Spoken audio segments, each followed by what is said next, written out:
வணக்கம் மேடம். வணக்கம் sir. Sir 4 மூலையில எந்த திசையில சார் தலைவாசல் வைக்கணும்? பெங்களூர் வாஸ்து சேனலில் வந்து நிறைய தகவல்கள் அடியேன் கொடுத்துட்ருக்குறேன்.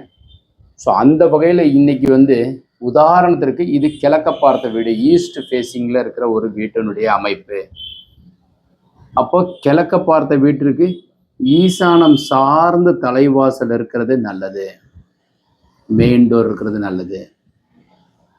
இது வடக்க பார்த்த வீடு, நார்த் ஈஸ்ட் சார்ந்து தலைவாசல் இருக்கிறது நல்லது.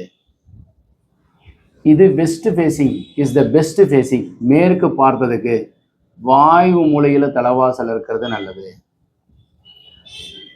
அதே மாதிரி வந்து தெற்கு பார்த்த வீடு, சவுத் ஃபேஸிங், அக்னி மூலை சார்ந்த தலைவாசல் இருக்கிறது நல்லது.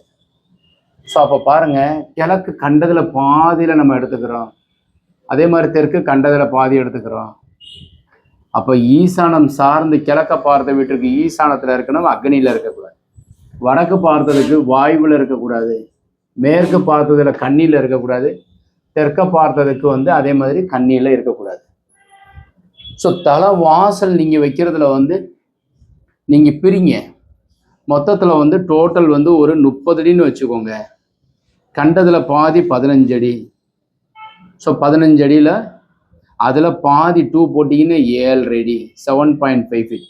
ஸோ இதில் 7.5ல நீங்கள் எங்கே வேணாலும் வைக்கலாம். ஸோ ஒவ்வொரு வீட்டுக்கும் மேடம் நீங்கள் வைக்கும்போது இதெல்லாம் கவனத்தில் கொண்டு, east facing, north facing, west, south, இது மாதிரி அமைக்கும்போது இதெல்லாம் கவனத்தில் கொண்டு செயல்படுவது சிறப்பு. ஒரு வீட்டினுடைய தலை வாசல் சரியாக இருந்தாக்கா ரொம்ப சிறப்பு. Okay madam. Okay sir. Thank you sir.